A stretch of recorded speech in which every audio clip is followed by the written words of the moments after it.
ఆమె భారత మెక్సికన్ మూలాలున్న అమెరికన్ పౌరురాలు. ఆమె ఎత్తు 5'1" నుంచి 5'3" అడుగులు. ఆమెది గోధుమ రంగు ఛాయ.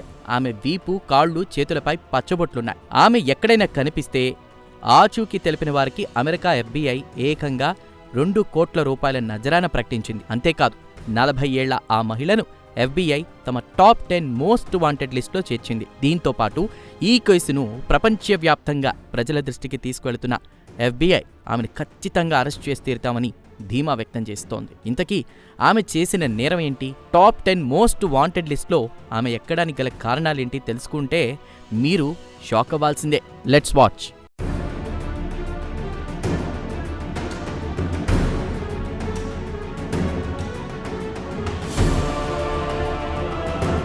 భారత్ మెక్సికన్ మూలాలున్న అమెరికన్ పౌరురాలైన సిండీ రోడ్రిగ్జ్ సింగ్ అనేటువంటి 40 ఏళ్ల మహిళ తన భర్త హర్షదీప్ సింగ్ మరో 6 పిల్లలతో కలిసి భారత్కు వెళ్లే అంతర్జాతీయ విమానం ఎక్కినట్లు FBI పోలీసులు గుర్తించారు.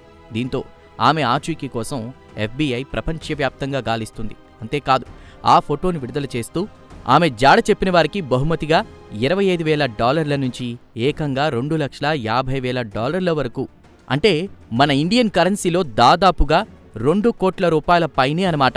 దీంతో పాటు సిండీ చివరిసారిగా 2023 మార్చి 22న టెక్సాస్లో కనిపించిందని FBI వెల్లడించింది. అక్కడ్నుంచి ఆమె తన భర్త ఇంకా 6 పిల్లలతో కలిసి ఇండియాకు వెళ్లినట్లు FBI అనుమానాలు వ్యక్తం చేస్తుంది.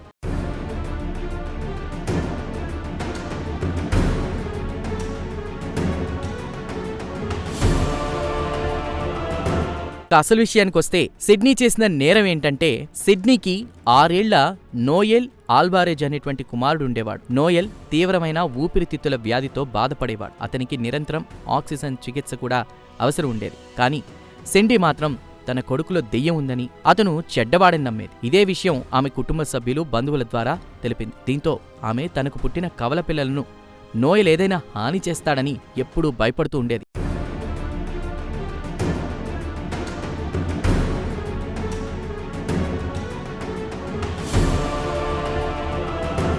ఈ క్రమంలోనే ఆమె నోయెల్ను తీవ్రమైన చిత్రహింసలకు గురిచేసింది.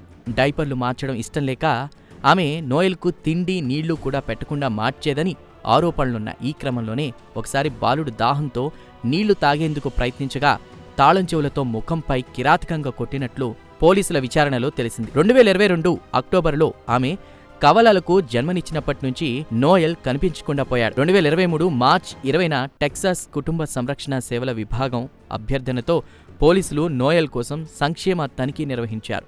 ఆ సమయంలో సిండీ అధికారులతో అబద్ధాలు చెప్పింది.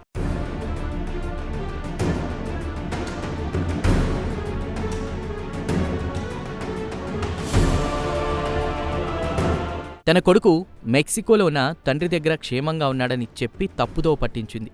ఆ తర్వాత కూడా సిండీ నోయెల్ గురించి పలు రకాల కట్టుకథలు చెప్పినట్టుగా పోలీసులు వెల్లడించారు. ఓ సూపర్ మార్కెట్ పార్కింగ్లో ఒక మహిళకు తన కొడుకును అమ్మేశానని చెప్పింది.